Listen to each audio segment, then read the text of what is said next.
వాక్యంలోనికి వెళ్ళక ముందు అందరు కళ్ళు మూసుకోండి, ఒక చేయి దేవుని వైపు చూపించండి, నాతో పాటు పలకండి. పరలోకపు తండ్రి, పరలోకపు తండ్రి, నజరేయుడైన యేసయ్య నామమున నజరేయుడైన యేసయ్య నేను మీ మాటలు వినటానికి, నేను మీ మాటలు వినటానికి మీ సన్నిధికి వచ్చుంటున్నాను. మీ సన్నిధికి వచ్చి ఉన్నాను. నాతో మాట్లాడండి, నాతో మాట్లాడండి, నన్ను అభిషేకించండి. నన్ను అభిషేకించండి. అభిషేకింపబడిన మాటలు, అభిషేకించబడిన మాటలు నేను వినటానికి, నేను మార్చబడటానికి, నేను సంపూర్ణంగా యేసుక్రీస్తు రూపంలోనికి, యేసుక్రీస్తు మార్చబడటానికి కృపను చూపించమని, చూపించు, సర్వసత్యంలోనికి నడిపించమని, సర్వ సత్యంలోనికి నడిపించమని, నేను ఆశీర్వదింపబడి అనేకులకు ఆశీర్వాదకరంగా జీవించడానికి, అనేకులకు ఆశీర్వాదకరంగా జీవించడానికి సహాయం చేయమని నాకు సహాయం యేసయ్య నామమున అడిగి ప్రార్థించి వేడుకొని పొంది ఉంటున్నాను తండ్రి. వేడుకొని పొంది ఉన్నాము తండ్రి. ఆమేన్. ఆమేన్. హల్లెలూయా. హల్లెలూయా.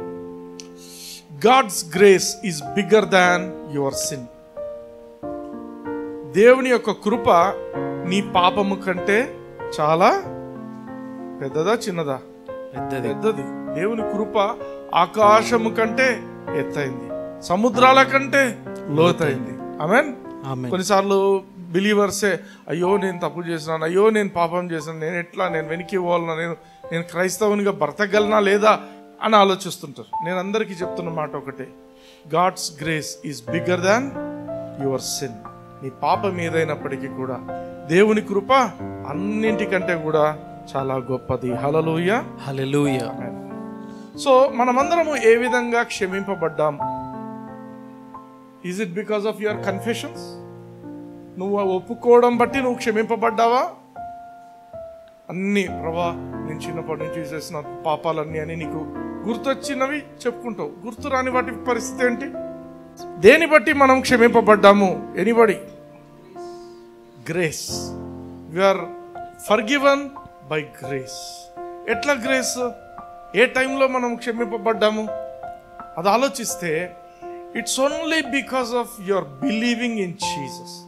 యేసు క్రీస్తును, ఆయన చేసిన కార్యాన్ని నువ్వు ఎప్పుడైతే నమ్ముతావో అప్పుడే నీ క్షమాపణ జరిగింది. ఆమేన్. రోమీయులకు రాసిన పత్రిక 10వ అధ్యాయం 9వ వచనంలో మనం ఏ విధంగా రక్షింపబడ్డామనే మాట వ్రాయబడింది. క్రైస్తవ సమాజంలో వెరీ కామన్ గా వాడే పదం ఏంటి? రక్షణ. నువ్వు రక్షింపబడ్డావా? కొన్ని సంఘాలకు పోతే అడిగే ప్రశ్న ఇదే ఫస్ట్, నువ్వు రక్షింపబడినావా? అసలు రక్షణ అంటే ఏంది? దేని నుంచి రక్షింపబడాలా ఆలోచిద్దాం. రోమీయులకు రాసిన పత్రిక 10వ అధ్యాయం 9వ వచనం, అదేమనగా యేసు ప్రభువని నీ నోటితో ఒప్పుకొని దేవుడు మృతులలో నుండి ఆయనను లేపెనని నీ హృదయమందు విశ్వసించిన ఎడల నీవు రక్షింపబడుదువు. ఎప్పుడు రక్షింపబడతావు? యేసు ప్రభువని నీ నోటితో ఒప్పుకోవాలి, హృదయమందు నువ్వు విశ్వసించాల. ఏమని? దేవుడు ఆయనను మృతులలో నుండి లేపెనని. ఎందుకు? ఆయన అసలు మృతుడు ఎందుకు అయిండు? నీ పాపంను బట్టి, నీ శాపంను బట్టి, నీ రోగాన్ని బట్టి, అన్నింటిని బట్టి ఆయన చనిపోయిండు. ఆమేన్. సో అది ఎప్పుడైతే నువ్వు నమ్ముతావో నువ్వు రక్షింపబడుదువు అనే మాట వ్రాయబడింది. రక్షణ దేని నుంచి? నెక్స్ట్ క్వశ్చన్, దేని నుంచి రక్షింపబడాలా? కొందరు అంటారు నరకం పోకుండా రక్షింపబడ్డాం, లేకపోతే ఏదో రక్షణ అంటే అసలు దేవదూత యోసేపు దగ్గరకు వచ్చి, యోసేపు అంటే మరియమ్మ భర్త, యోసేపు దగ్గరకు వచ్చి ఏం మాట్లాడిండో మనం చూద్దాం. మత్తయి సువార్త 1వ అధ్యాయం 20 నుంచి 21 వచనాలు, 2 వచనాలు. అతడు ఈ సంగతులను గూర్చి ఆలోచించుకొనుచుండగా ఇదిగో ప్రభువు దూత స్వప్నమందు అతనికి ప్రత్యక్షమై, దావీదు కుమారుడవైన యోసేపు, నీ భార్య అయిన మరియను చేర్చుకొనుటకు భయపడకుము, ఆమె గర్భము ధరించినది పరిశుద్ధాత్మ వలన కలిగినది. ఆమె గర్భం ధరించింది ఎవరి వల్ల? పరిశుద్ధాత్మ. అందరు చెప్పాలా? యోసేపు వల్ల కాదు. యోసేపుకు డౌట్ వచ్చింది, నేను పెళ్లి చేసుకోవాలనుకుంటున్నాను, ఈమె ప్రెగ్నెంట్ అనేది తెలిసిపోయింది. చిచ్చి, ఇట్లాంటి వాళ్ళని నేను ఎట్లా చేసుకుంటాను అని ఆయన నీతిమంతుడు కాబట్టి ఆమెను గబ్బు పట్టించకుండా మెల్లగా వదిలేసి వెళ్ళిపోదాం అనుకున్నాడు. అయితే దేవదూత ఏమని చెప్తున్నాడు? ఆమె గర్భం ధరించింది పరిశుద్ధాత్మ వలన. ఆమేన్. అంటే ఆ మరియమ్మ కడుపులో ఉన్న బేబీకి డాడీ ఎవరు? పరిశుద్ధాత్మ దేవుడు. అందరు చెప్పండి, పరిశుద్ధాత్మ దేవుడు. యేసు ప్రభు యోసేపు కుమారుడు కాదు. యోసేపు కుమారుడని లోకస్తులు అనుకుంటారు. లోకంలో అప్పుడున్న వాళ్ళు, ఓ ఈయన ఇంట్లో పుట్టిండు అనుకుంటారు. నిజానికి ఆయన పరిశుద్ధాత్మ దేవుని యొక్క కుమారుడు. ఆయన జన్మించింది పరిశుద్ధాత్మ దేవుని వలన. Next verse. ఆమె యొక్క కుమారుని కనును, తన ప్రజలను వారి పాపముల నుండి ఆయనే రక్షించును గనుక ఆయనకు యేసు అను పేరు పెట్టుదువనెను. ఎక్కడి నుంచి రక్షిస్తాడంటున్నారు? పాపముల నుండి, వారి పాపముల నుండి. నీకు రక్షణ అంటే ఏమర్థం అంటే నీ పాపముల నుండి నువ్వు రక్షింపబడుతున్నావు. నరకం కాదు, ఇంకేది కాదు. రక్షణ అంటే నీ పాపముల నుండి. పాపం అనేది తల్లి, దాని నుంచి వచ్చే కాన్సిక్వెన్సెస్ అన్ని పిల్లలు. రోగం కావచ్చు, లేకపోతే పేదరికం కావచ్చు, లేకపోతే ఇంకా ఏ సమస్య అయినా ఉండొచ్చు. అవన్నీ కూడా ఆ యొక్క పాపం అనే దానికి బై ప్రోడక్ట్స్. అవన్నీ పాపం వల్ల వచ్చేవి అన్నీ. అయితే ఇక్కడ ఏమంటున్నాడు? ఆ పాపమునే కొట్టేస్తే ఇంకా అయిపోయింది. ఎడదే అంటున్నాడు, he shall save his people from their sins. వారి పాపముల నుండి వారిని రక్షించును కనుక ఆయనకు యేసు అని పేరు పెట్టుదువనెను. ఆమేన్, ఆమేన్. మనము ఎప్పుడు యేసు ప్రభు నిజంగా మన కోసము ఆ బలియాగం అర్పించిండో అప్పుడు మనం ఎవరం పుట్టలేదు. పుట్టినావా? 2000 సంవత్సరాల క్రితం పుట్టలేదు. కానీ ఆయన ఏం చేసిండు? ఆయన మన కోసం పాపమై ఆ సిలువలో మనందరి పాపాలు, మనం పుట్టక ముందే మనం జీవితంలో చేసే పాపాలన్నింటికి కూడా లెక్కగట్టి ఆయన ఆల్రెడీ సెటిల్ చేసేసిండు. ఆమేన్, ఆమేన్. అందుకే మనం పుట్టిన దాంతో కానీ లేకపోతే మనం చేసిన దాంతో కానీ ఎటువంటి సంబంధం లేకుండా చేసేసిండు. ఆమేన్, ఆమేన్. హల్లెలూయా, హల్లెలూయా. ఎప్పుడు మన పాపాలు క్షమించబడ్డాయి? మన పాపములు ఎప్పుడు క్షమించబడ్డాయి? 2000 సంవత్సరాల క్రితం సిలువలోనే క్షమించబడ్డాయి. యేసయ్య ఎప్పుడైతే మన కోసం పాపమైందో అప్పుడే క్షమించబడ్డాయి. కానీ మన జీవితంలో ఆ పాప క్షమాపణ ఎప్పుడు ప్రత్యక్షపరచబడింది? ఏ రోజు నువ్వు ఒప్పుకున్నావో, యేసు నా ప్రభు అని ఒప్పుకున్నావో ఆ రోజున ప్రత్యక్షపరచబడింది. అంతకుముందు నువ్వు పాపిగానే జీవించుతున్నావు. ఆమేన్, ఆమేన్. ఓకే. సో ఇక్కడ మనము గమనించాల్సిన మాట ఏంటంటే మనం క్షమించబడ్డాము. ఎప్పుడు క్షమించబడ్డాము? బైబిల్లో క్లియర్గా అందరికీ అర్థం కాదు. అక్కడ మనం ఒప్పుకోలేదు కదా, పాపాలు ఒప్పుకోలేదు కదా. పాపం ఒప్పుకుంటేనే కదా క్షమించేది. నువ్వు పాపం ఒప్పుకుండే దాని మీద నీ క్షమాపణ ఆధారపడి లేదు. యేసుక్రీస్తు సిలువలో ఏం చేసిండో దాన్ని బట్టే నీ క్షమాపణ ఇవ్వబడుతుంది. ఆమేన్, ఆమేన్. నువ్వు అడిగినంత మాత్రాన క్షమాపణ ఇవ్వాలని లేదు. నీవు ఎందుకు క్షమించబడుతున్నావంటే యేసయ్య సిలువలో ఆ యొక్క బలియాగం అయిపోయాడు కాబట్టే నీకు క్షమాపణ దొరుకుతున్నది. ఇది బేసిక్ ఫండమెంటల్ ట్రూత్. నువ్వు అడుగుతావా అడగవా అనేది తర్వాత విషయం. హల్లెలూయా, హల్లెలూయా. ఎఫెసీయులకు రాసిన పత్రిక 1వ అధ్యాయం 7వ వచనం చూద్దాం. దేవుని కృపా మహదైశ్వర్యమును బట్టి ఆ ప్రియుని యందు ఆయన రక్తము వలన మనకు విమోచనము అనగా మన అపరాధములకు క్షమాపణ మనకు కలిగి ఉన్నది. ఆమేన్. దేవుని కృపా మహదైశ్వర్యమును బట్టి నీకు క్షమాపణ అనేది నువ్వు చేసిన పనులను బట్టి జరగలేదు. ఫర్ ఎగ్జాంపుల్, నువ్వు ఒక 10 తప్పులు చేసావు అనుకుందాం జీవితం అంతట్లో.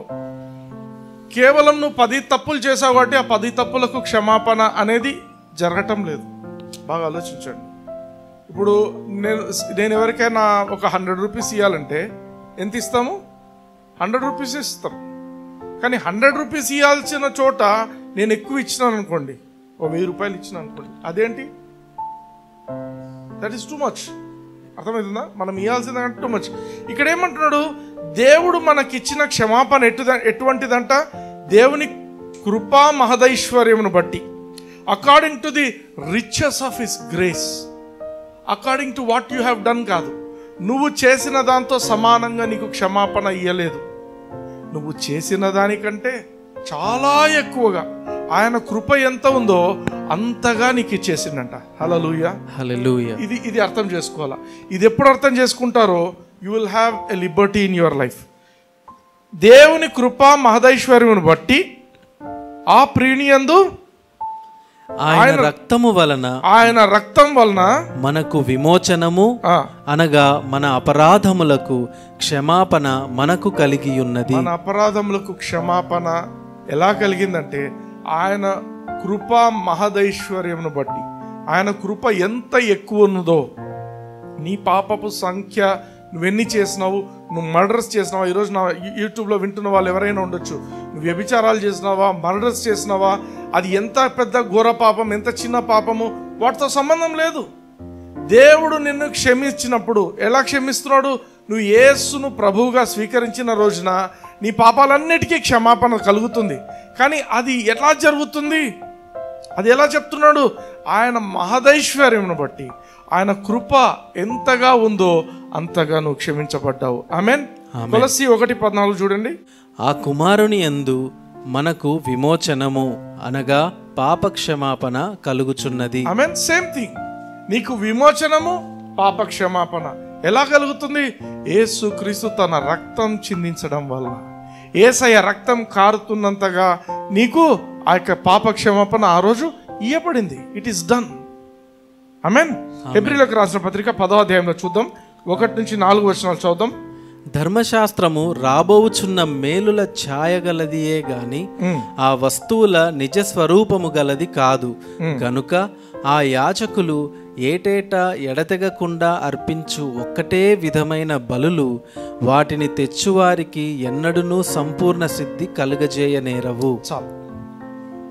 ఈ వాక్యంలో మనం గమనించాల్సిన మాట, రాబోచున్న మేలుకు ఛాయ. ఛాయ అంటే షాడో, ఒరిజినల్ కాదు. వాళ్ళు ఏం చేసేవాళ్ళు? ఎడ్లను లేకపోతే ఇంకొక వేరే జంతువులన్నింటినీ కూడా అర్పణగా అర్పించేవాళ్ళు. ఎప్పుడు తప్పు చేసినా వాళ్ళు బలులు అర్పించేవాళ్ళు ఆ కాలంలో.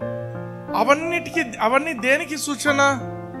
యేసుక్రీస్తు ఒకానొక రోజు వచ్చి మనందరి కోసము అలా బలి అయిపోతాడు, ఆ రక్తం చిందింపబడుతుంది అనే దానికి సూచన. అర్థమవుతుందా? అది పర్మనెంట్ కాదు, అదొక నీడ లాంటిది. For example, credit card use చేసే వాళ్ళకి తెలుస్తుంది నేను చెప్పేది.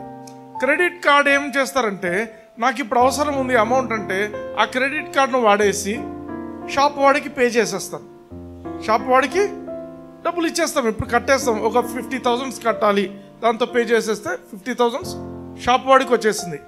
కానీ నేను రియల్ పేమెంట్ చేశానా? రియల్ పేమెంట్ చేయలేదు. నేను రియల్ పేమెంట్ ఎప్పుడు చేయాలా? క్రెడిట్ కార్డ్ బిల్ వచ్చినప్పుడు వాడికి చేయాలా. అర్థమైందా? అంటే ఈ పేమెంట్ జరిగిందా లేదా? జరిగింది. వాడు సాటిస్ఫైడా? సాటిస్ఫైడే. కానీ నాకు బిల్ వచ్చే టైంలో నా దగ్గర డబ్బులు లేవనుకోండి, అప్పుడు అది ఒరిజినల్ పేమెంట్. యేసుక్రీస్తు ఒరిజినల్ పేమెంట్. యేసుక్రీస్తు ఈ లోకంలోనికి వచ్చినప్పుడు హీ పెయిడ్ ఇట్ ఒరిజినల్లీ. అంతకుముందు ఉన్నటువంటి ఆ యొక్క ఎడ్ల యొక్క రక్తం కానీ, ఇంకా మేకల రక్తం కానీ, ఇవన్నీ కూడా ఏంటంటే it is just a shadow. Hallelujah. 2వ వచనం. అలాగు చేయగలిగిన ఎడల సేవించు వారొక్కసారే శుద్ధపరచబడిన తరువాత వారి మనస్సాక్షికి పాపజ్ఞప్తి ఇకను ఉండదు గనుక వాటిని అర్పించుట మానుదురు గదా. ఈ బలులు, ఎడ్ల బలు కానీ లేకపోతే మేకల రక్తంతో బలి కానీ అర్పించినట్లయితే వాళ్ళ మనస్సాక్షికి అరే ఇంకా నా పాపం అయిపోయింది అనిపించినట్లయితే వాళ్ళు మళ్ళీ మళ్ళీ అర్పిస్తారా? అర్పించారు. కానీ వాళ్ళు మళ్ళీ మళ్ళీ ప్రతి సంవత్సరం ఎందుకు అర్పిస్తున్నారు? ఎందుకంటే వాళ్లకు ఆ కాన్షియస్నెస్ పోవటం లేదు. పాత నిబంధనలో నువ్వు ఎన్ని బలులన్నా అర్పించు, నీ పాపం అనేది తీయబడటం లేదు. 3వ వచనం చూడండి. అయితే ఆ బలులు అర్పించుట చేత ఏటేటా పాపములు జ్ఞాపకమునకు వచ్చుచున్నవి. నువ్వు ఎన్ని చేసినా మళ్ళీ జ్ఞాపకం వస్తుంటాయి. అరే నేను ఆ తప్పు చేసింటినే, ఆ తప్పు చేసినాను. ఎందుకు అవి ఆ బలులు ఎందుకు పనికి రావటం లేదు? 4వ వచనం చూడండి.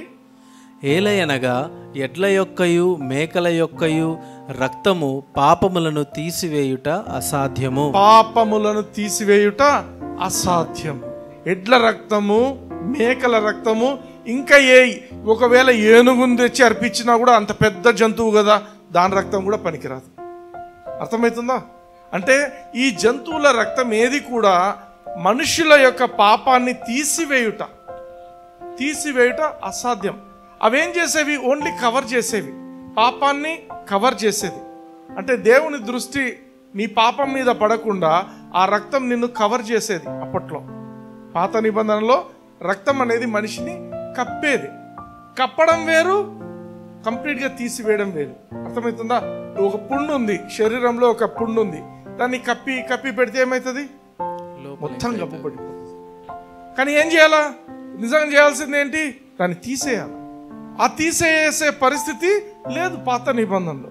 ఇదే అధ్యాయంలో 14వ వచనం చూడండి. ఒక్క అర్పణ చేత ఈయన పరిశుద్ధపరచబడు వారిని సదాకాలమునకు సంపూర్ణులనుగా చేసి ఉన్నాడు. ఆమేన్. యేసు ప్రభు ఒకేసారి వచ్చిండు. ఆయన ఒకే ఒక అర్పణ అర్పించిండు. ఆయన రక్తాన్ని చిందించేసిండు. ఆ ఒక్క అర్పణను బట్టి అందరినీ పరిశుద్ధులుగా ఎవరైతే ఎన్నుకోబడ్డామో, పరిశుద్ధపరచబడు వారిని, అంటే మనమందరం ఎవరినైతే యేసుక్రీస్తును అంగీకరించుంటున్నామో, యేసయ్యను మన జీవితాల్లో స్వీకరించుంటున్నామో, మనమందరం కూడా దేవుని దృష్టిలో పరిశుద్ధులము. అటువంటి పరిశుద్ధులను సదాకాలము సంపూర్ణులనుగా చేసి ఉన్నాడు. నేను పర్ఫెక్ట్ కాదండి, నేను పర్ఫెక్ట్ కాదండి. ఆయన చేసిన పని వల్ల నువ్వు పర్ఫెక్ట్. ఆమేన్. నీ చేత కాదు అది పర్ఫెక్ట్గా ఉండడం. యేసుక్రీస్తు నిన్ను పర్ఫెక్ట్ గా క్లీన్ చేసి పడేసిండు. హల్లెలూయా. యేసయ్య చేసిన పని ఇది. 15వ వచనం చూడండి. ఈ విషయమై పరిశుద్ధాత్మ కూడా మనకు సాక్ష్యం ఇచ్చుచున్నాడు. పరిశుద్ధాత్మ కూడా ఏం సాక్ష్యం ఇవ్వాలా? నీలో పరిశుద్ధాత్మ దేవుడు ఉన్నాడంటే నీకేం సాక్ష్యం ఇవ్వాలంటే, నీలో ఆయన యేసయ్య చేసిన కార్యం బట్టి ఏ పాపం లేదు. అర్థమవుతుందా? ఆయన సాక్ష్యం ఏమి ఇవ్వాలా? ఆ 14వ వచనంలో ఉంది చూడండి. నువ్వు పర్ఫెక్ట్ చేయబడ్డావు. యేసుక్రీస్తు ఒకేసారి నీకు బదులుగా అర్పణ అర్పించి నిన్ను పర్ఫెక్ట్ చేసిండు అనేది నీకు పరిశుద్ధాత్మ దేవుడు నీలో ఉంటే ఇదే ఆయన సాక్ష్యం ఇచ్చేది. కానీ నేను యేసు ప్రభువును తెలుసుకున్న కొత్తలో నాకు ఇవ్వబడిన టీచింగ్ ఏం తెలుసా? అందరు నాకు చెప్తున్న మాటలు, పరిశుద్ధాత్మ దేవుడు ఉంటాడు నీలో, అన్ని పాపాలు నువ్వు ఏం పాపం చేస్తే దాన్ని గుర్తు చేస్తారు. విన్నారా ఈ టీచింగ్? పరిశుద్ధాత్మ ఉండి నువ్వు ఏమేం పాపం చేస్తావో అన్ని నీకు గుర్తు చేస్తుంటారు. ఈ టీచింగ్ దేని మీద బేస్ అయింది తెలుసా? చూడండి, యోహాను సువార్త 16వ అధ్యాయం 8వ వచనం. ఆయన వచ్చి పాపమును గూర్చియు నీతిని గూర్చియు తీర్పును గూర్చియు లోకమును ఒప్పుకొనజేయును. ఆమేన్. ఆమేన్. ఆయన అంటే ఎవరు? పరిశుద్ధాత్మ దేవుడు. పరిశుద్ధాత్మ దేవుడు వచ్చి పాపములను అనడంలా, పాపమును గూర్చియు నీతిని గూర్చియు తీర్పును గూర్చియు ఎవరిని ఒప్పింపజేస్తాడు? లోకమును. మనం లోకం కాదు, మనము యేసుక్రీస్తు కోసం ప్రత్యేకింపబడిన వ్యక్తులం. నువ్వు ఏ రోజు యేసుక్రీస్తును అంగీకరించావో ఆ రోజు నువ్వు లోకంతో సంబంధం లేదు, నువ్వు ఆయన ప్రజలు. అర్థమవుతుందా? అంటే లోకస్తునిగా ఉన్నప్పుడు పరిశుద్ధాత్మ దేవుడు ఒక రకంగా ఒప్పింపజేసింటాడు. ఏమని? నువ్వు యేసుక్రీస్తును అంగీకరించాలని. అర్థమవుతుందా? ఇక్కడ పాపం అనేది కూడా చూడండి, 9వ వచనంలో ఉంది. లోకులు నా యందు విశ్వాసం ఉంచలేదు గనుక పాపమును గూర్చియు. చాలు. పరిశుద్ధాత్మ దేవుడు ఒప్పింపజేసే పాపం ఏంటంటే, లోకంలో ఉండే వాళ్ళు యేసుక్రీస్తును అంగీకరించటం లేదు కాబట్టి, అరే మీరు యేసుక్రీస్తును అంగీకరించండి, అప్పుడు మీరు రక్షింపబడతారు. యేసుక్రీస్తు లేకపోతే మీ పాపాలన్నీ అట్లే మిగిలిపోతాయి. యేసుక్రీస్తును అంగీకరిస్తే పాపమే పోతుంది. ఆమేన్. అది ఆయన ఒప్పింపజేసేది. ఆయన క్రైస్తవులను కాదు ఒప్పింపజేస్తున్నది ఈ మాటలతో, ఆయన లోకస్తులను ఒప్పింపజేస్తున్నాడు. ఆమేన్. లోకులు నా యందు విశ్వాసం ఉంచటం లేదు. బిలీవర్స్, నువ్వు బిలీవర్ అంటే యేసుక్రీస్తును విశ్వసిస్తావు. నువ్వు బిలీవర్ వా లోకస్తునివా? బిలీవర్ అంటే నువ్వు యేసుక్రీస్తుని ఎప్పుడు కూడా విశ్వసిస్తున్నావు. లోకస్తులకు పరిశుద్ధాత్మ దేవుడు ఏమని గుర్తు చేస్తున్నాడంటే, మీరు పాపం చేశారు. ఆ పాపం? యేసుక్రీస్తును నమ్మటం లేదు, ఇదే పాపం. అర్థమవుతుందా? కానీ బిలీవర్స్గా మనము పరిశుద్ధాత్మ దేవుని స్వీకరించిన తర్వాత ఆయన మన లోపల ఉండి ఏమని సాక్ష్యం ఇస్తున్నాడంట? మీరు ఒకే ఒక అర్పణ, యేసుక్రీస్తు చేసిన అర్పణను బట్టి యు ఆర్ మేడ్ పర్ఫెక్ట్. మీరు సంపూర్ణులుగా సదాకాలం మీరు చేయబడ్డారు. హల్లెలూయా. హల్లెలూయా. ఈ టీచింగ్ కాకుండా వేరేది ఎవరైనా చెప్పినట్లయితే వాళ్ళలో ఉన్నది మాత్రం పరిశుద్ధాత్మ దేవుడు గుర్తు చేయడు. అర్థమవుతుందా? మరి ఎవరు గుర్తు చేస్తారు ఇట్లాంటి పాపాలు? వాళ్ళకే తెలియాలి. హెబ్రీయులకు రాసిన పత్రిక 10వ అధ్యాయంలో 16వ వచనం చూద్దాం. ఎలాగనగా ఆ దినములైన తరువాత, ఇది పరిశుద్ధాత్మ దేవుడు గుర్తు చేస్తున్నది. పరిశుద్ధాత్మ దేవుడు గుర్తు చేసే మాటలు మరోసారి వినండి. హెబ్రీయులకు రాసిన పత్రిక 10వ అధ్యాయం 16వ వచనం నుంచి. ఎలాగనగా ఆ దినములైన తరువాత నేను వారితో చేయబోవు నిబంధన ఇదేనా, ధర్మవిధులను వారి హృదయమునందుంచి వారి మనస్సు మీద వాటిని వ్రాయుదును అని చెప్పిన తరువాత, వారి పాపములను వారి అక్రమములను ఇకను ఎన్నటికి జ్ఞాపకము చేసుకొనను అని ప్రభువు చెప్పుచున్నాడు. ఆమేన్. ఈ మాట ఎక్కడ విన్నట్టుంది కదా, హెబ్రీయులకు రాసిన పత్రిక 8వ అధ్యాయం 12వ వచనంలో ఇదే మాట ఉంది. బైబిల్లో ఒక మాట ఒకసారి రాస్తేనే చాలా ఇంపార్టెంట్, కానీ ఈ మాటను స్ట్రెస్ చేసి పరిశుద్ధాత్మ దేవుడు మళ్ళీ మళ్ళీ రాయిస్తున్నాడంటే ఎంత ముఖ్యమైనది క్రైస్తవులకు. వారి పాపములను వారి అతిక్రమములను ఇక ఎన్నటికి గుర్తు చేసి జ్ఞాపకం చేసుకోను. దేవుడు చెప్తున్నాడు, నీ పాపాలను నీ అతిక్రమాలను నేను జ్ఞాపకం చేసుకోను అనే మాట దేవుడు చెప్తుంటున్నాడు. ఎందుకు? యేసుక్రీస్తు రక్తము నీ పాపాన్ని తీసివేసింది, నీ పాపాన్ని కప్పటం లేదు. He's not covering your sin, he has removed your sin. నీ పాపమే తీసివేసిండు. ఆమేన్. 18వ వచనం చూడండి. వీటి క్షమాపణ ఎక్కడ కలుగునో అక్కడ పాప పరిహారార్థ బలి ఇకను ఎన్నడూనూ ఉండదు. ఆమేన్. ఒకసారి నువ్వు పాప క్షమాపణ యేసుక్రీస్తు ద్వారా నువ్వు పొందావంటే ఇంకా వేరే ఏ బలికి అవసరం లేదు. అంటే ఏమర్థము? ఈ ఒక్క బలి నీ జీవితాన్నంతటిని కవర్ చేసేసింది. ఆమేన్. ఆమేన్. ఎంత సంతోషం అనిపిస్తుంది కదా. One sacrifice of Jesus Christ has cleared everything in our lives. Amen. Amen. ఒకసారి నువ్వు ఈ పాపాలన్నిటికీ నువ్వు క్షమాపణ ఎప్పుడైతే పొంది ఉంటావో మళ్ళీ మళ్ళీ బలులు అర్పించాల్సిన అవసరమే లేదు. ఆమేన్. 19వ వచనం. సహోదరులారా, యేసు మన కొరకు ప్రతిష్ఠించిన మార్గమున అనగా నూతనమైనదియు జీవము గలదియు ఆయన శరీరము అను తెర ద్వారా ఏర్పరచబడినదియునైన మార్గమున ఆయన రక్తము వలన పరిశుద్ధ స్థలమునందు ప్రవేశించుటకు మనకు ధైర్యము కలిగియున్నది కనుకను. మనకు ధైర్యం కలిగింది. ఎట్లా ధైర్యం కలిగింది? ఎప్పుడైతే నువ్వు ఇది నమ్ముతావో, ఏమని? యేసుక్రీస్తు రక్తం వలన నేను ఎన్నటెన్నటికి క్షమించబడ్డాను, మళ్ళీ మళ్ళీ అర్పణలు అవసరం లేదు, అయిపోయింది, హీ క్లియర్డ్ ఇట్ అన్నప్పుడు యూ విల్ హ్యావ్ బోల్డ్నెస్. 19వ వచనం ఇంగ్లీష్లో చదవండి. Having therefore brethren boldness to enter in. Brethren అంటే ఎవరు? సహోదరులు. చర్చ్ లో యేసుక్రీస్తును అంగీకరించిన వాళ్ళను బ్రదరన్ అంటారు. ఈ బ్రదరన్కి ఏమని చెప్తున్నాడు? లోకస్తులకు చెప్పటంలా, బ్రదరన్కి ఏమని చెప్తున్నాడు? We have boldness. నువ్వు నీ పాపాలు క్షమింపబడలేదు అన్నప్పుడు నువ్వు ధైర్యంగా ఉండవు, నువ్వు ఏడైనా తిరుగుతుంటావు. ఇంకా అర్థమవుతుందా? నీకు బోల్డ్నెస్ ఎప్పుడు వస్తుంది?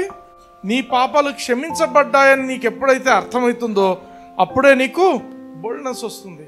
దేవుని యొక్క అతి పరిశుద్ధ స్థలంలోకి యూ కెన్ డైరెక్ట్లీ ఎంటర్. ఆమేన్. ఆమేన్.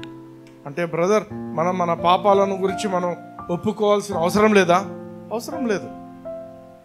అంటే మీరు పాపాలు చేస్తే ఒప్పుకోరా? ఒప్పుకోవడం అనేది డిఫరెంట్ థింగ్. నేను చెప్తాను, being honest with God is different. రెండు విషయాలు ఉన్నాయి. తప్పు చేసినప్పుడు తండ్రి అయిన దేవుని దగ్గరికి వెళ్ళి, ప్రభువా నేను తప్పు చేయాల్సిన అవసరం లేకపోయింది, కానీ ఎక్కడో మిస్ అయినాను తండ్రి, నేను ఇలా చేయకుండా కూడా ఉండిండొచ్చు, బట్ తప్పు చేసినాను, ఐఎమ్ సారీ అని చెప్పడము బీయింగ్ ఆనెస్ట్ విత్ గాడ్. అర్థమవుతుందా? అది కన్ఫెషన్ కాదు. ప్రభువా నన్ను క్షమించు ప్రభా, అడుక్కున్నట్టు చేస్తుంటారు. నన్ను క్షమించు నాయనా, ఏడ్ని కన్నీటి ప్రార్థన, ఏడ్చు ఏడ్చు అంటుంటారు. కొన్ని నేను సంఘాల్లో చూస్తున్నాను. ఏడ్చండి ఏడ్చండి, ఏడిస్తేనే దేవుడు క్షమిస్తాడు. ఏడ్చండి ఏడ్చండి, ఇంకా ఏడ్చడం లేదా? ఏడ్చండి. నీ ఏడుపుతో సంబంధం లేదు, ఆయన ఆల్రెడీ క్షమించిండు. మీరు ఒకటి అర్థం చేసుకోవాలా, మనం ఒప్పుకోవడం వల్ల మనం క్షమింపబడం. మనం ఎందుకు ఒప్పుకుంటున్నామంటే మనం ఆల్రెడీ క్షమింపబడ్డాం కాబట్టి మనం ఒప్పుకుంటాం. అర్థమవుతుందా? అంటే తండ్రి అయిన దేవుని దగ్గరికి వెళ్ళి, ప్రభా ఇలా జరిగింది అంటే ఒప్పుకోవడం, బీయింగ్ ఓపెన్ విత్ గాడ్.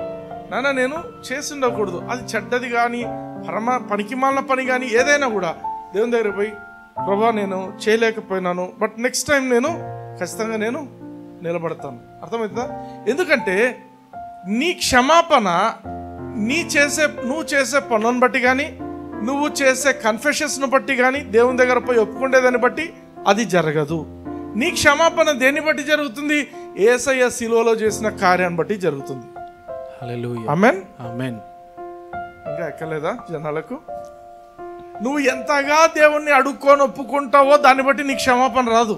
నీకు ఆల్రెడీ క్షమాపణ ఇవ్వబడింది. దేని బట్టి ఇవ్వబడింది? యేసయ్య శిలువలో చేసిన కార్యం బట్టి నీకు క్షమాపణ ఇవ్వబడింది.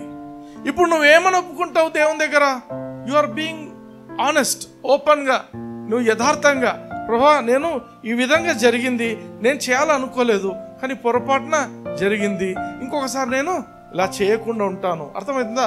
తండ్రి అయిన దేవునితో నువ్వు పోయి ధైర్యంగా నువ్వు మాట్లాడతావు. ఎందుకు? యేసుక్రీస్తు రక్తం బట్టి. ఆమేన్, ఆమేన్. ఓసారి ఆలోచిద్దాం.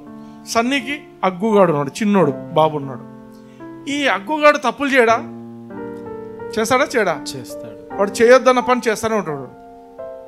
వాడు చేయొద్దు అన్నా కూడా చేస్తాడు కొన్ని. మరి సన్నీ నిలబడి క్షమాపణ అడిగితేనే నేను క్షమిస్తా అంటాడా? సరే, వాడికి మాటలు అన్నీ వచ్చినప్పుడు అన్నీ రాసుకొని వీడు ఏమేమి తప్పులు చేసిండు, వీడు జుట్టు లాగిండు, లేకపోతే వీడు బరికిండు, వీళ్ళను అన్నీ రాసుకొని వీడు మాటలు మాట్లాడడం వచ్చినప్పుడు వీడు నన్ను అన్ని క్షమాపణ అడిగితే నేను క్షమిస్తాను అంటాడా? ప్రేమ కలిగిన తండ్రి ఆయన. సన్నీ ప్రేమ కలిగిన తండ్రి. కొడుకు క్షమాపణ అడగాల్సిన అవసరం లేదు, ఆల్రెడీ ఫర్గివన్ వాడు. అర్థమవుతుందా?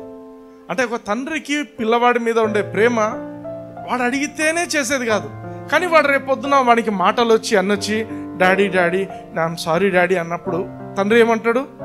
దగ్గర తీసుకొని, నానా I love you so much, your already forgiven, నేను ఎప్పుడో క్షమించేస్తున్నా. అర్థమవుతుందా? మనుషులమైన మనము మన ప్రేమ మన పిల్లల మీద చూపిస్తేనే ఇలా ఉంటుంది. అటువంటిది పరలోకపు తండ్రి నువ్వు అన్ని అడిగితే గానీ నేను క్షమించానంటాడా? లేదు. You are already forgiven. చెప్పండి, ఐఎమ్ ఆల్రెడీ ఫర్గివన్.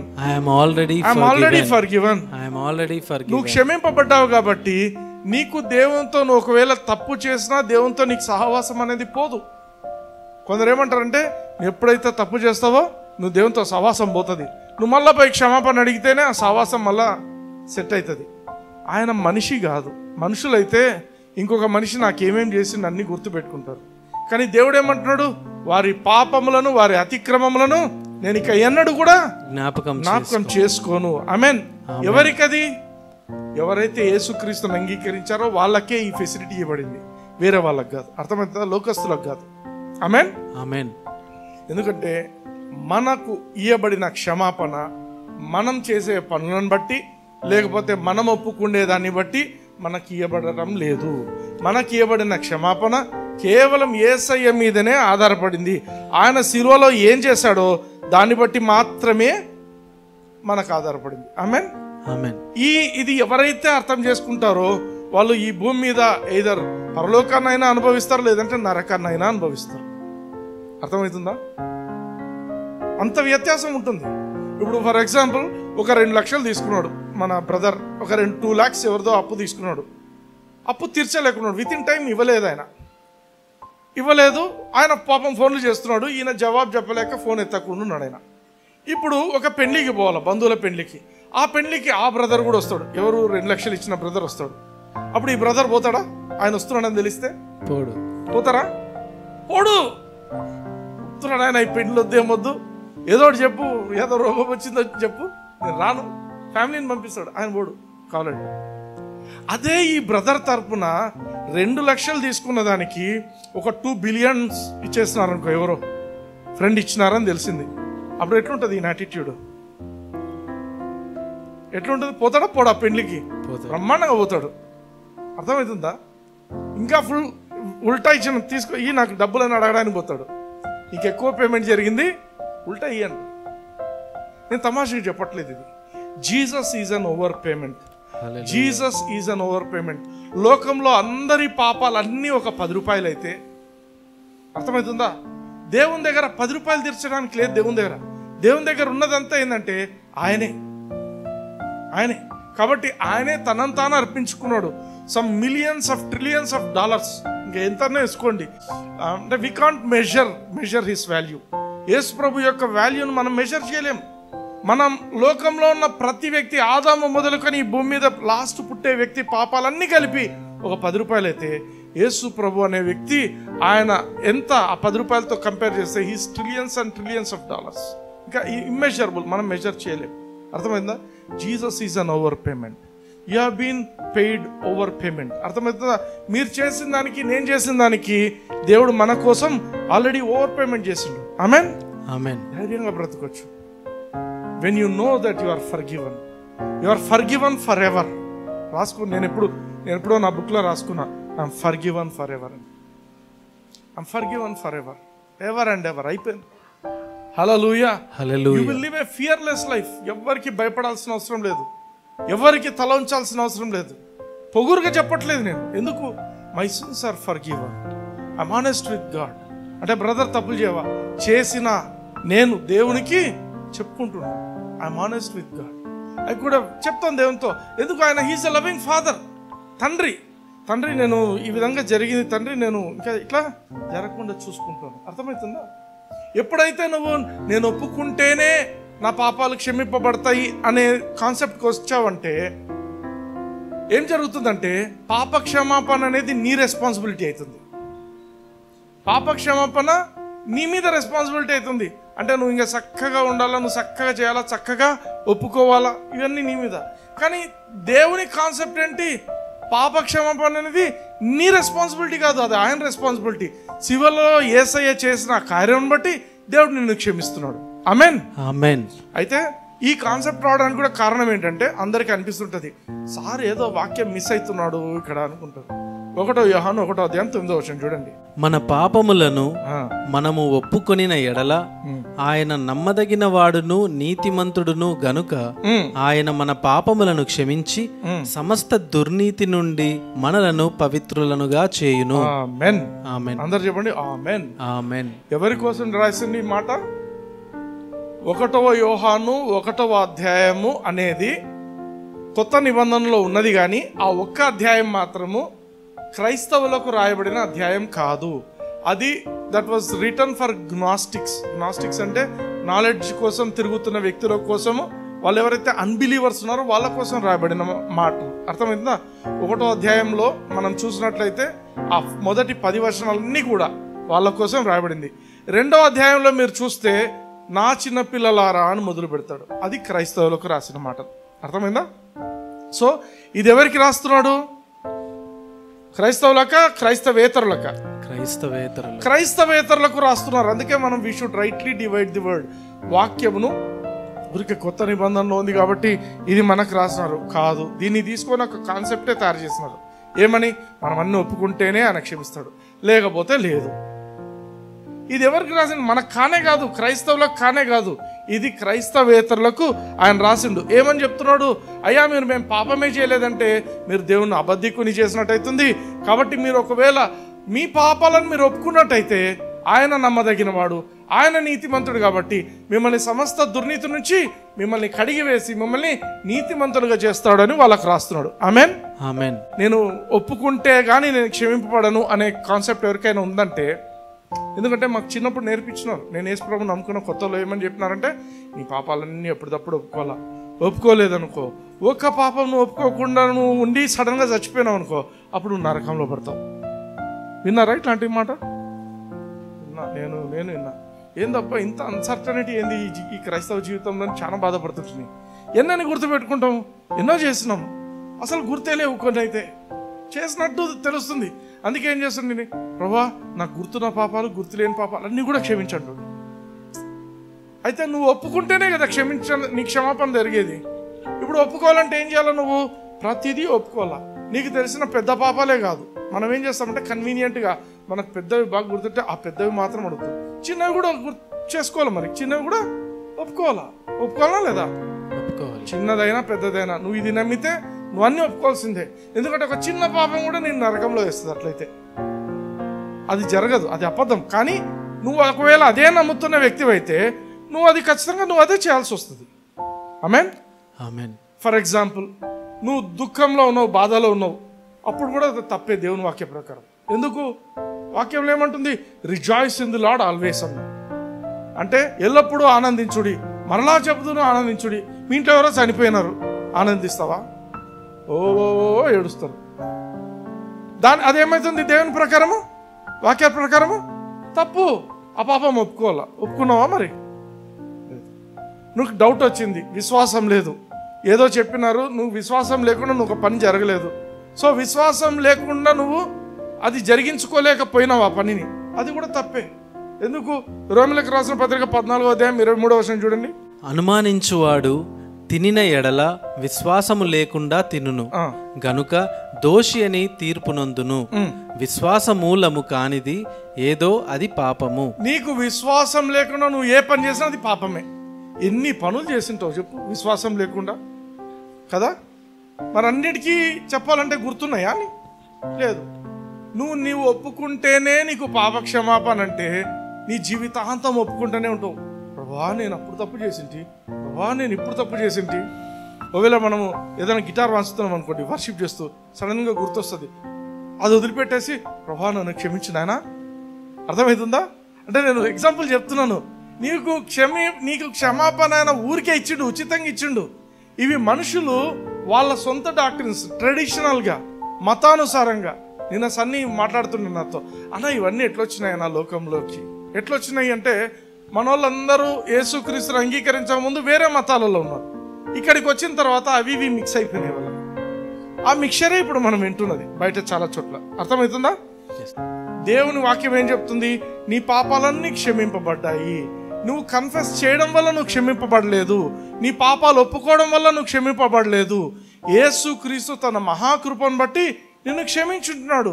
నీ కన్ఫెషన్ నువ్వు ఏదైతే దేవుని దగ్గర ఒప్పుకుంటావో అది ఒప్పుకోవడం అనేది నువ్వు దేవునితో పోయి మాట్లాడడం. తండ్రి నేను ఇట్లా తప్పు జరిగింది, విరోధంగా జరిగింది, ఇంకోసారి నేను ఇట్లా చేయను. ఇప్పుడు పౌలు భక్తుడు ఉన్నాడు. పౌలు భక్తుడు కొత్త నిబంధనలో 2 భాగాలు ఆయన రాసిండు, 3 భాగాల్లో 2 భాగాలు ఆయన రాసిండు. మరి నిజంగా ఒప్పుకోవాలి మనం తప్పు చేసినప్పుడు అన్నప్పుడు ఆయన ఒక్కసారి రాయాలి కదా, మీరు తప్పు చేస్తే పోయి ఒప్పుకోండి అని రాసిండా? ఒక్క చోట కూడా రాయాల. నిజానికి కొరింథీ సంఘంలో ఆయన మాట్లాడే మాట అయితే ఇంకా భయానకంగా ఉంది. చూడండి 1 కొరింథీ 5వ అధ్యాయం 1వ వచనం చూడండి. మీలో జారత్వం ఉన్నదని వదంతి కలదు. జారత్వం అంటే ఏంది? వ్యభిచారం లాంటి పాపం.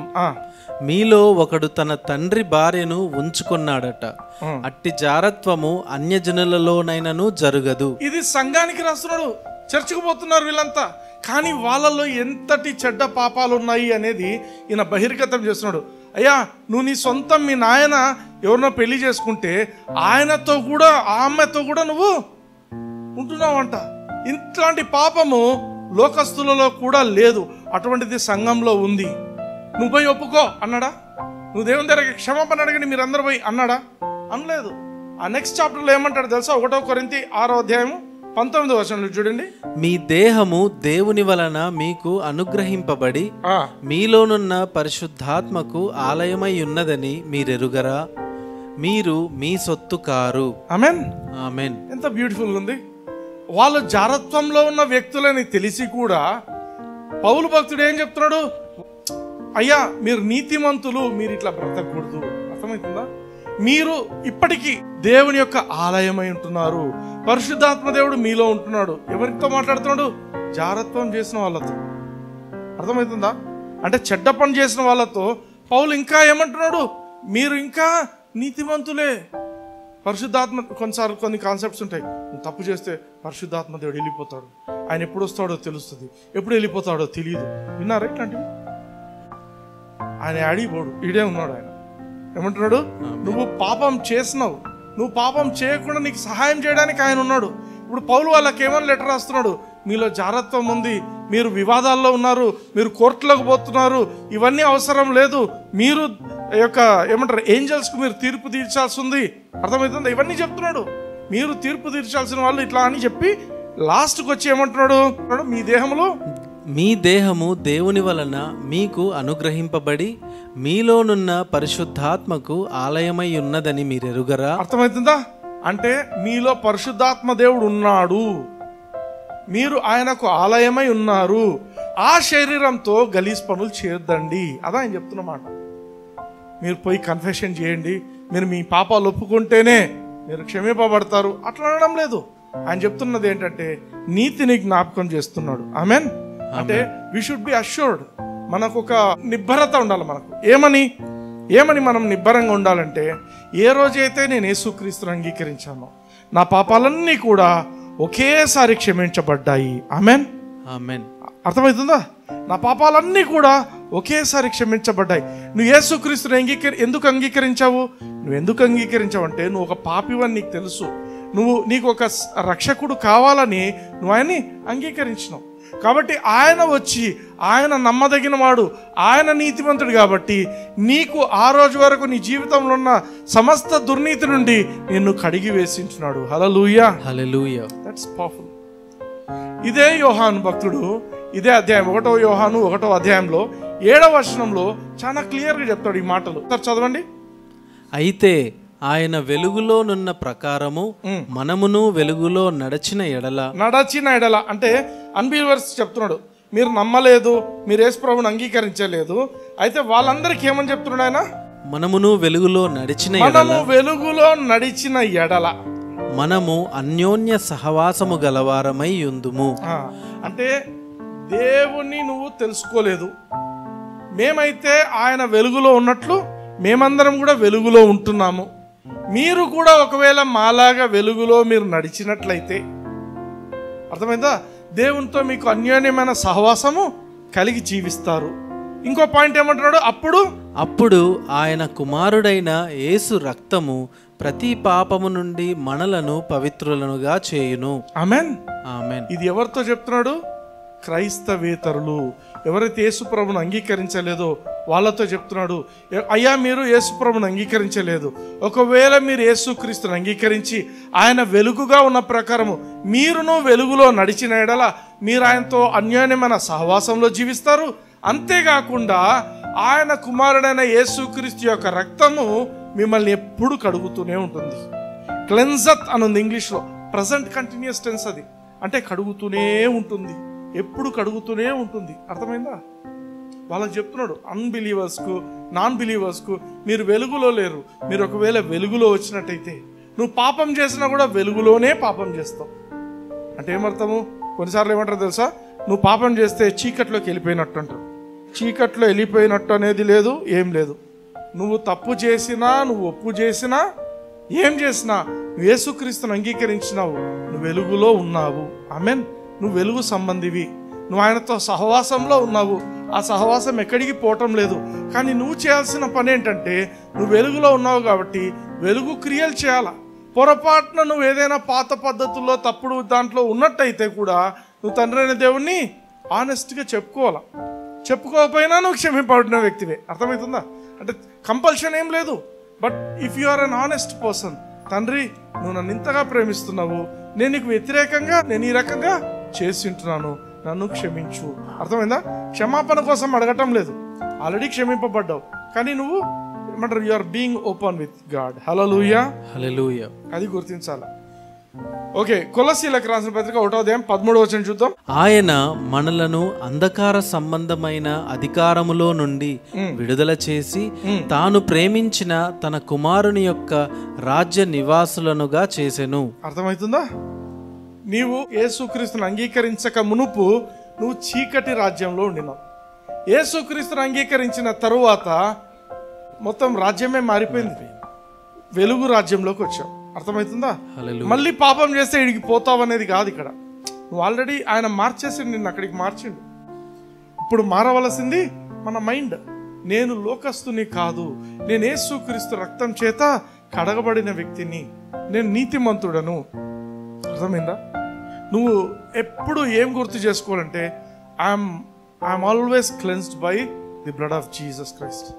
ఒక పిల్లోడికంట ఒక బ్యూటిఫుల్ స్టోన్ దొరికిందంట, చాలా బ్యూటిఫుల్ అందమైన స్టోన్ అంటది, రాయి.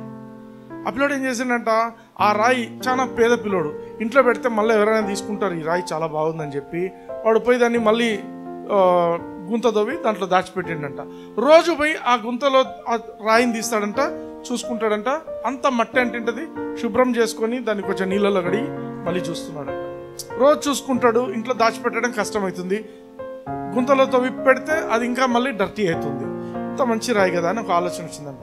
సరే, ఆ నీళ్ళు ఎక్కడి నుంచి వస్తున్నాయో ఆ చిన్న వాటర్ ఫాల్ లాంటి ప్లేస్కి పోయి ఈ రాయిని తీసుకుపోయి ఆ 2 రాళ్ళ మధ్యన పెట్టేసి, ఆ కంటిన్యూస్ వాటర్ ఫ్లో జరుగుతుందంట, అక్కడ పెట్టేసిందంట. పోయి చూసినప్పుడంతా దినదినము ఆ యొక్క రాయి చాలా బ్రైట్గా తయారైందంట. అర్థమవుతుందా? దాని మీద ఉన్న ఆ యొక్క లేయర్స్ ఆఫ్ కోటింగ్స్ ఏమున్నాయో అవన్నీ వాటర్తో వాష్ అవుతూ చాలా బ్యూటిఫుల్గా తయారైందంట. హల్లెలూయా. మనం గమనించాల్సినది, మనం గుర్తించాల్సింది ఏంటంటే, whether you fail to confess or you fail not to confess, అవన్నీ సంబంధం లేదు. నీవు ఏమి ఫెయిల్ అయినా, నువ్వు ఏం ఫెయిల్ కాకపోయినా, దేవుని యొక్క రక్తం మాత్రము it will never fail. You are continuously under the blood of Jesus Christ. ఆ ఫ్లో కింద ఉన్నావనేది నువ్వు ఆ యొక్క అమూల్యమైన రాయిగా నిన్ను నువ్వు గుర్తించుకో. You are continuously being washed by the blood of Jesus Christ. నేను చెప్తున్న మాట కాదు, యోహాన్ భక్తుడు 7వ వచనంలో ఏమని చెప్తున్నాడు? మనము ఒకవేళ వెలుగులో నడిచిన ఎడల, ఆయన వెలుగులో ఎలా ఉన్నాడో, ఆయన వెలుగై ఉన్నాడు, మనం ఆ వెలుగులో మనం నడిచిన ఎడల ఆయనతో మనం సహవాసం కలిగిన వారమై ఉంటాము. ఆయన కుమారుడైనటువంటి యేసుక్రీస్తు యొక్క రక్తము మనల్ని కడుగుతూనే ఉంటుంది. హల్లెలూయా, హల్లెలూయా. You are regularly being washed, continuously being washed. I am continually washed by the blood of Jesus Christ. Hallelujah. Hallelujah. Are you blessed? Yes.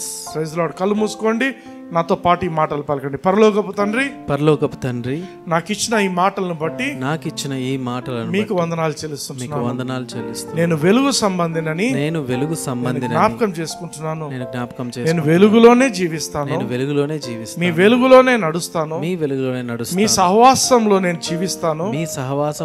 పాపమునకు నా మీద ఎటువంటి అధికారం లేదని నేను ప్రకటిస్తున్నాను. యేసయ్య రక్తమును బట్టి నా పాపము కప్పబడలేదు కానీ సంపూర్ణంగా తొలగించి వేయబడింది. తండ్రి అయిన దేవా, నన్నెన్నటెన్నటికి పరిశుద్ధునిగా చేసినందుకు స్తోత్రం నాయనా. యేసు నామమున ఆమేన్. ఆమేన్. ప్రైజ్